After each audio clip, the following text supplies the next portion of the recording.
नमस्कार, मी Yamini Dalvi. Seize the worry dragon या विशेष कार्यक्रमामध्ये तुम्हा सगळ्यांचं मनपूर्वक स्वागत. आपल्या देशामध्ये सुमारे 1,20,00,000 लोक हे एपिलेप्सीच्या आजारामुळे ग्रस्त आहेत. त्यामुळे त्यांना कोणत्या क्षणी फिट्स येतील याची चिंता सतत सतावत असते आणि त्याचा परिणाम साहजिकपणे त्यांच्या शारीरिक आणि मानसिक आरोग्यावर सुद्धा होत असतो. त्यामुळे आता वेळ आली आहे आपण ह्या चिंतेमधून मुक्त होण्याची आणि त्यासाठी एक चळवळ सुरू झाली आहे. तिचं नाव आहे सीज द वरी ड्रॅगन. या मोहिमेच्या माध्यमातून एपिलेप्सी या आजाराच्या बाबत जनजागृती निर्माण करण्याचा सुद्धा प्रयत्न केला जातोय आणि यासाठी आपल्या सोबत आहेत doctor Mohnish Bhatjiwale, chief of neurosciences and managing trustee, neuro health foundation Mumbai and founder epilepsy surgery KEM hospital Mumbai. Doctor Vishal Chafale आहेत आपल्या सोबत, consultant and interventional neurologist, Apollo hospital Navi Mumbai. Doctor Kaustubh Mahajan, consultant neurologist, SL Raheja hospital Mumbai. आणि आपल्या सोबत आहेत doctor Aniruddha More, consultant neurologist and epileptologist, synergy neurology and epilepsy clinic Thane. सुरुवातीला मी जाते डॉक्टर मोहनीश भटजीवाले यांच्याकडे. डॉक्टर, बऱ्याचदा सीझर आणि एपिलेप्सी हे जे दोन शब्द आहेत ते एकमेकांशी गल्लत करून वापरले जातात आणि त्यामुळे या दोन्ही मधला फरक नेमका काय आहे ते आम्हाला सुरुवातीला सांगा. थोडक्यात साध्या भाषेत सांगितलं तर सीझर म्हणजे कन्व्हल्जन आणि तो एक एपिसोडिक प्रकार असतो. म्हणजे एखाद्या वेळेस बऱ्याचशा लोकांना फिट्स अनेक कारणामुळे येऊ शकते, तर त्याला कन्व्हल्जन ऑर सीझर असं म्हणतात. आपण सामान्य भाषेत त्याला फिट म्हणतो. हा जर वारंवार हा प्रकार जर रेग्युलर राहिला तर ह्याला आपण एपिलेप्सी हा रोग आहे असं म्हणू शकतो. आणि या पद्धतीने हे एकमेकासारखेच आहेत पण या दृष्टीने वेगळे आहेत. डॉक्टर विशाल चाफळे यांना मला विचारायचंय की डॉक्टर सीझर या आजाराची लहान मुलांमधली नेमकी लक्षणं काय आहेत? एपिलेप्सी मध्ये इलेक्ट्रिकल ऍक्टिव्हिटी ब्रेन मध्ये ऍबनॉर्मल निर्माण होते, त्यामुळे पेशंटला सिम्पटम्स असतात. ही ऍक्टिव्हिटी ब्रेन मध्ये कुठल्या पार्टवर निर्माण झाली आहे त्यावर त्याचे सिम्पटम्स निर्धारित असतात. पुष्कळदा लहान मुलांमध्ये हे सिम्पटम्स माइल्ड असतात किंवा अटिपिकल असतात, त्यामुळे फिटचे निदान करणे specially in childhood can be. पुष्कळदा सीझर्स खूप क्षणिक असतात, म्हणजे फ्यू सेकंदासाठी असतात. इव्हन पालकांना सुद्धा माहित नाही पडत की हे फिट आहे किंवा हे फिटमुळे चेंज झालेले बिहेवियरल चेंजेस आहे मुलांमध्ये. पुष्कळदा सीझरची लक्षणं जी असतात सीझरच्या टाईपवर डिपेंड करतात. कॉमन सिम्पटम्स इन चिल्ड्रन म्हणजे स्टेअरिंग लुक, त्याच्यात म्हणजे आम्ही म्हणतो की पेशंट क्षणभरासाठी एका ठिकाणी एकटक बघतोय, किंवा abnormal posturing of the limbs म्हणजे ताठरपणा येतो. कधी कधी जर्की मुवमेंट्स असतात शरीराचा, कधी कधी हेड नॉडिंग असते, कधी कधी चालता चालता पळून जाणं, त्याला मी ड्रॉप अटॅक्स म्हणतो. हे पण लहान मुलांमध्ये फिट या दृष्टीनं येऊ शकतं.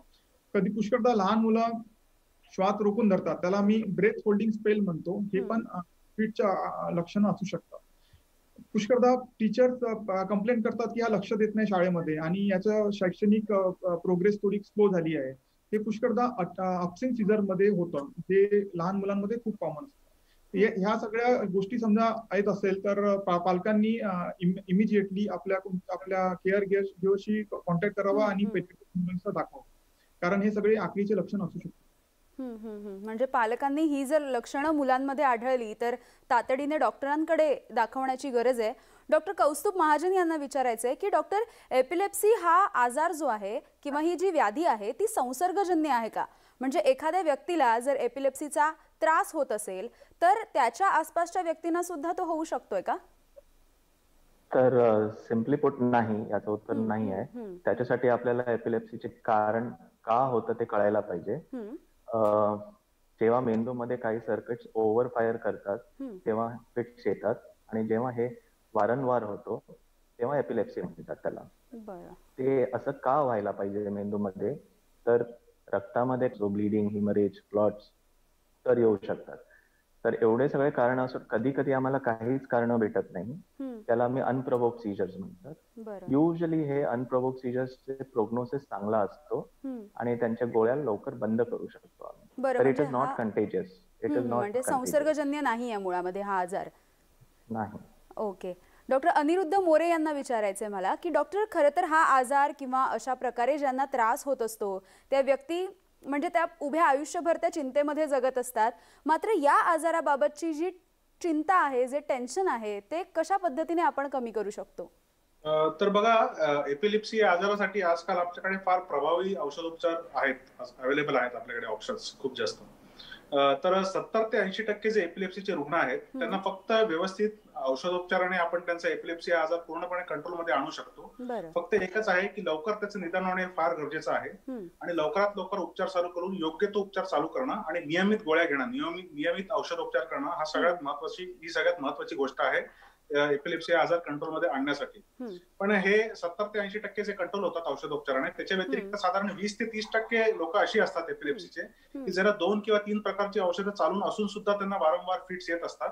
तर अशा लोकांचा आपण शस्त्रक्रिया करून त्यांची एपिलेप्सी थांबवू शकतो. त्याच्या अगोदर काही इन्व्हेस्टिगेशन, काही टेस्ट करायला लागतात.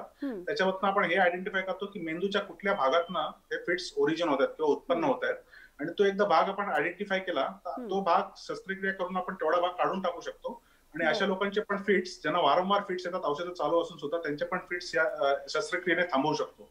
म्हणजे औषधोपचार असतील आणि तुम्ही जे आता माहिती दिली त्याप्रमाणे मेंदूची एखादी शस्त्रक्रिया असेल तर यामुळे हा आजार अगदी कंट्रोलमध्ये राहू शकतो. पुन्हा मी डॉक्टर मोहनीश यांना विचारते की डॉक्टर, देशामध्ये हा आजार नेमका कुणाकुणाला आहे? म्हणजे भारतामध्ये हा आजार किती कॉमन आहे, किती सामान्य आहे? डेव्हलपिंग कंट्रीजचा आणि डेव्हलप्ड कंट्रीजचा हा पॅटर्न थोडासा वेगळा आहे. म्हणजे 2011 साली 40 लोकांना 1 लाखामध्ये जर येत होतं तर आता साधारण डेव्हलप कंट्रीज मध्ये 50 लोकांना येतं. पण आता बघा, डेव्हलपिंग कंट्रीज मध्ये, उदाहरणार्थ भारतासारख्या कंट्रीमध्ये पूर्वी एक 10 वर्षापूर्वी जर 80 लोकांना प्रिव्हेलन्स होतं 1 लाखामधून, तर ते आता 140 झालेलं आहे, म्हणजे लाखात. तर एवढी वाढ झालेली आहे एपिलेप्सी मध्ये. अच्छा, ह्याची कारण काय आपल्यासारख्या डेव्हलपिंग कंट्री मध्ये हे वाढण्याचं, एवढं जास्त वाढण्याचं? पहिले म्हणजे हेड इंजरी. आता रोड ऍक्सिडेंट्स म्हणा, रायटिंग म्हणा, कित्येक कारणाने डोक्याला मार लागण्याची प्रक्रिया वाढलेली आहे. दुसरी गोष्ट बर्थ इंजरी म्हणा, म्हणजे जन्म होताना सुद्धा बाळाला ज्या ज्या इजा होतात मेंदूला किंवा इन्फेक्शन होतात, त्याच्यामुळे सुद्धा हा रोग खूप वाढलेला आहे. तिसरी गोष्ट म्हणजे इन्फेक्शन इन जनरल आपल्या इकडे ट्रॉपिकल एरियाज मध्ये, म्हणजे न्यूरोसिस्टिक सर्कोसिस, बाकी कॉमनली मलेरिया म्हणा वगैरे. तर काही या रोगांच्या वाढीमुळे सुद्धा आपल्या इकडे ट्रॉपिकल कंट्रीमध्ये वाढलेलं आहे. महत्वाचं एक कारण स्ट्रोक म्हणजे पॅरालिसिस, पक्षघात, हे सुद्धा आपल्या सारख्या डेव्हलपिंग कंट्रीज मध्ये जास्त आहे. कारण आपल्या इथे स्ट्रेस खूप आहे. मी ही ऑपॉर्च्युनिटी घेतो, ही संधी घेतो आपल्या माननीय प्रधानमंत्री आणि चीफ मिनिस्टरजींना हे संबोधित करायला की आपल्या राष्ट्रांमधला जर स्ट्रेस वाढल्यामुळे डायबिटीज आणि ब्लड प्रेशर वाढून स्ट्रोक वाढतो आणि मग स्ट्रोक वाढल्यामुळे एपिलेप्सी वाढतं. म्हणून हे किती महत्वाचं आहे की सामान्य माणसाची डेली दैनंदिन स्ट्रेस कमी होईल तर हा इनडायरेक्टली एपिलेप्सी सुद्धा कमी होईल. आणि last but not the least, again related to stress, तणावाशी अल्कोहोल आणि टबॅकोचं प्रमाण खूप वाढल्यामुळे हे सुद्धा एक कारण असू शकतं. तर अशा पद्धतीने आपल्या राष्ट्रामध्ये हे याचं प्रमाण वाढत चाललंय. म्हणजे अगदी एपिलेप्सी पासून जर दूर राहायचं असेल किंवा त्याची मॅनेजमेंट जर करायची असेल तर आपल्याला आपल्या तणावाचं नियोजन करणं सुद्धा तितकंच महत्वाचं आहे. मी डॉक्टर विशाल चाफळे यांच्याकडे पुन्हा जाते. डॉक्टर, एपिलेप्सी आजाराला दूर करण्यासाठी आपल्याला कशा पद्धतीने काळजी घेता येईल? फर्स्ट ऑफ ऑल, एपिलेप्सीचे प्रेसिपिटंट्स म्हणजे सीझर कोणत्या गोष्टीमुळे प्रेसिपिट होतं ते आयडेंटिफाय करून आणि त्याला आपण सीझरला अवॉइड करू शकतो. जसं कॉमन प्रेसिपिटंट्स असतात flashy light, emotional stress, physical stress, disturb sleep, excessive alcohol, हे सगळे प्रेसिपिटंट्स अवॉइड करून आपण सीझरला फ्रिक्वेन्सी बऱ्यापैकी कमी करू शकतो. काही काही एपिलेप्सी असतात, एस्पेशली चाइल्डहुड एपिलेप्सी, जसे वय वाढलं की ते त्या निघून जातात, त्या वयापुरत्या मर्यादित असतात. फेब्राईल सीझर किंवा काही काही epilepsy syndrome, they are restricted to only childhood period. पण कधी कधी काही काही सिंड्रोम्स असतात ज्यामुळे पेशंटला त्या औषधी रेग्युलर लाईफ लॉंग घ्याव्या लागतात. सीझरचं कारण वर सीझरचं रिकरन्स अवलंबून असतं. सपोज ब्रेनच्या इन्फेक्शनमुळे फिट आलेली आहे, तर ब्रेनचं इन्फेक्शन क्युअर झाल्यावर पुष्कळदा फिट येत नाही. पण कधी कधी स्कार किंवा स्ट्रक्चरल एपिलेप्सी असते, अशा पेशंटला औषधी बंद केल्यावरही फिट येण्याचे चान्सेस असते, त्यामुळे लॉंग औषधी घ्यावे लागतात. कधी कधी 6 किंवा 3 ते 5 वर्ष समजा फिट आली नाही, तर अशा पेशंटला आम्ही औषधी बंद करतो. त्याला आम्ही tapering off the anti epileptics म्हणतो. पुष्कळदा 80% patient without medicine they do well, पण काही 20% पेशंटला परत फिट येते, त्यामुळे त्यांना परत औषधी द्यावी लागतात. मग परत आपण ही सायकल परत रिपीट करावी लागते. एपिलेप्सी आजार आणि त्यावरची उपचार पद्धती यावर आपण तज्ज्ञांकडून, डॉक्टरांकडून माहिती जाणून घेतोय. लगेचच भेटूयात मात्र एका छोट्याशा विश्रांतीनंतर.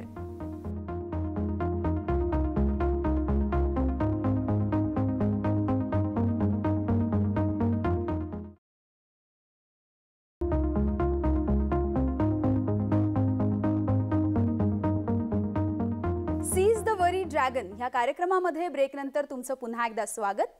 एपिलेप्सीच्या आजाराबाबत आपण तज्ज्ञांकडून, डॉक्टरांकडून खूप महत्त्वाची माहिती जाणून घेतोय. सुरुवात करूयात.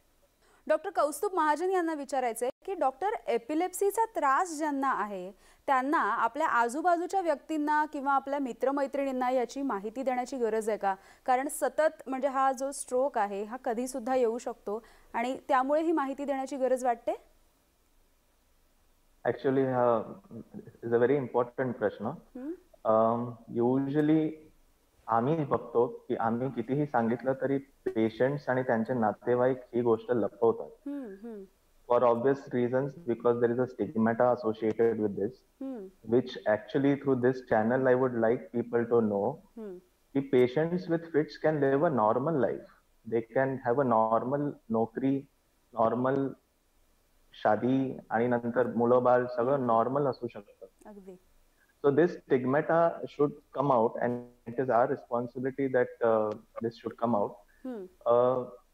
Simple, जेव्हा पेशंटला फिट येतो तेव्हा ज्यांना माहिती नसतं तेव्हा ते पॅनिक होतात आणि काय माहिती, काय करायचं ते नथिंग प्रॉपर इज डन. तर कोणाला आधीपासून माहिती असेल की काय करायचं, so it will definitely help for a person.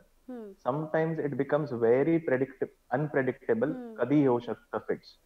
Usually there are certain provokers ज्याच्याने आम्ही सांगू शकतो की हे झालं तर तुला फिट येणार.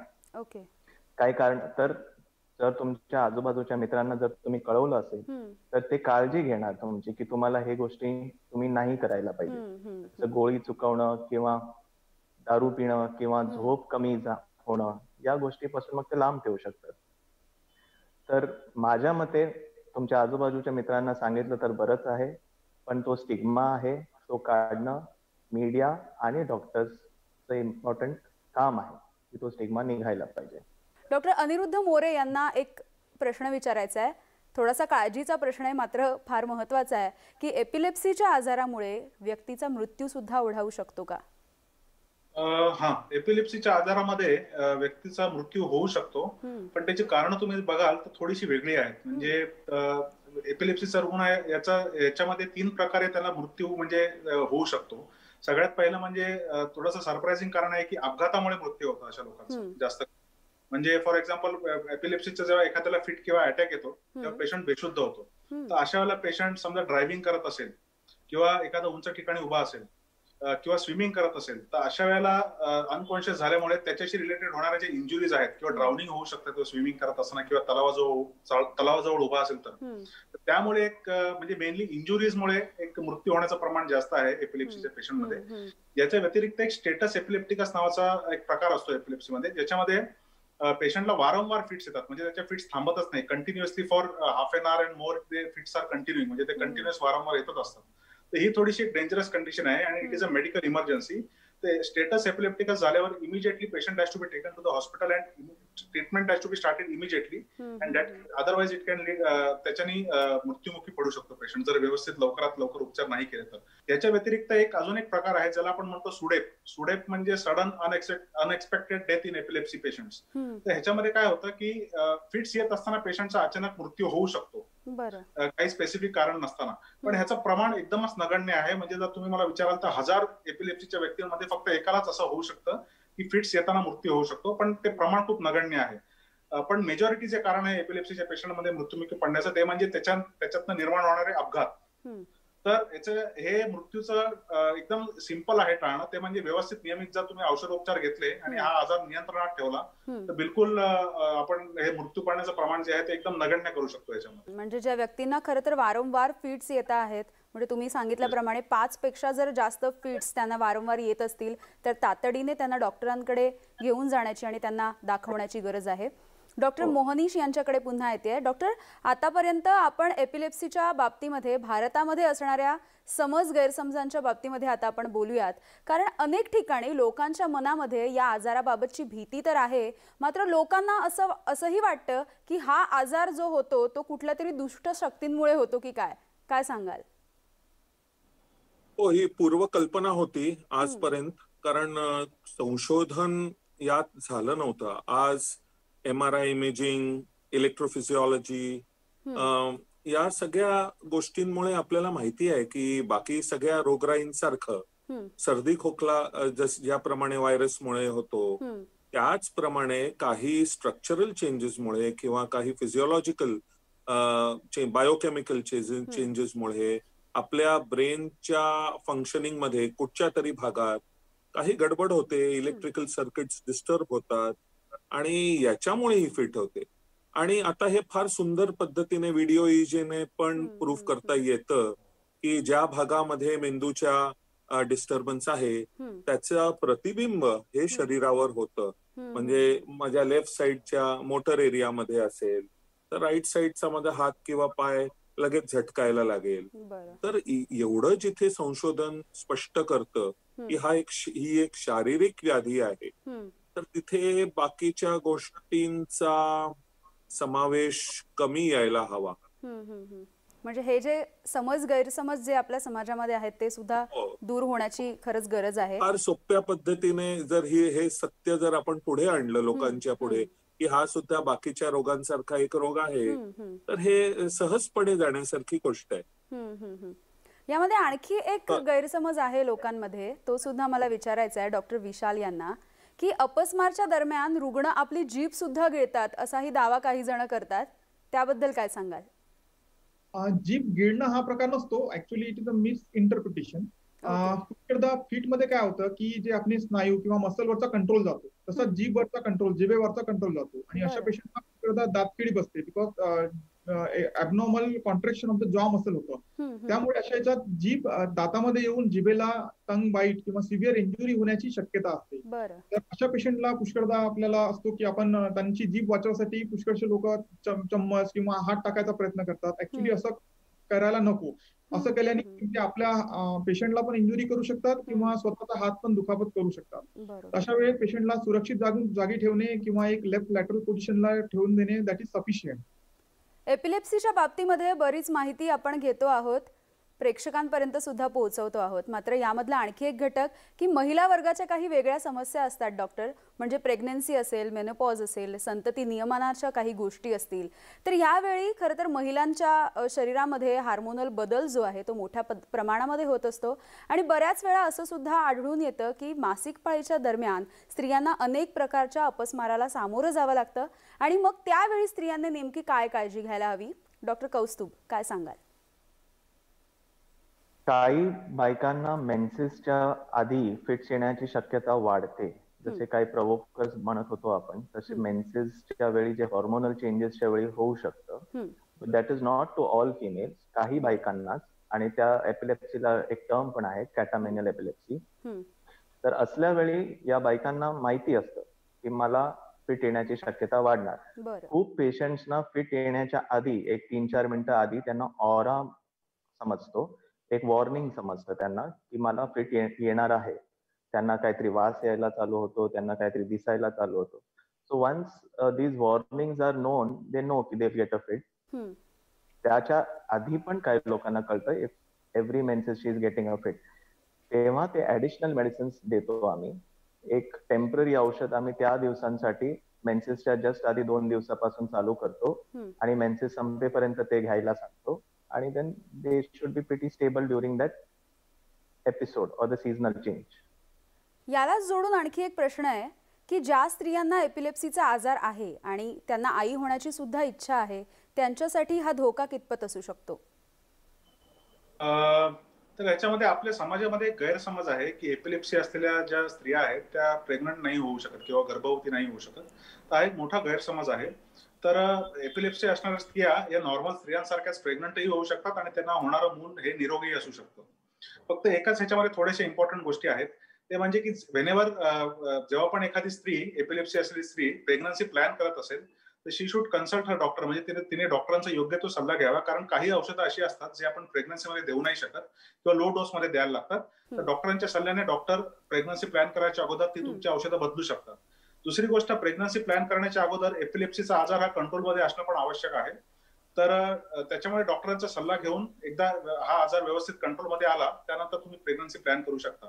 पण याच्या व्यतिरिक्त जर एपिलेप्सी असलेली स्त्री प्रेग्नंट झाली समजा, तर तिने स्वतःहून औषधं आपली थांबवू नये किंवा चेंजही करू नये. तिने लवकरात लवकर तिचे जे डॉक्टर आहेत जे तिचा उपचार करतात एपिलेप्सीचा, त्यांचा लवकरात लवकर जाऊन सल्ला घ्यावा. पण 90 ते 95% स्त्रियांची जे एपिलेप्सी असलेल्या स्त्रिया यांची प्रेग्नन्सी नॉर्मल असते आणि त्यांना होणारं मूलही निरोगी असतं. अगदी खूप खूप धन्यवाद डॉक्टर. भारतामध्ये बहुतांश लोकांमध्ये आढळून येत असणारा एपिलेप्सी हा आजार जरी चिंतेचा विषय असला तरी सुद्धा आता सर्व तज्ज्ञांनी सांगितल्याप्रमाणे आपण चिंतामुक्त राहून त्यावरती मात करण्याचा प्रयत्न मात्र नक्कीच करू शकतो. या कार्यक्रमामध्ये सहभागी झाल्याबद्दल आणि आमच्या प्रेक्षकांपर्यंत खूप महत्त्वाची माहिती पोहोचवल्याबद्दल तुम्हा सगळ्या डॉक्टरांचे मनपूर्वक आभार. खूप खूप धन्यवाद. थँक्यू. धन्यवाद. पाहत रहा न्यूज 18 लोकमत.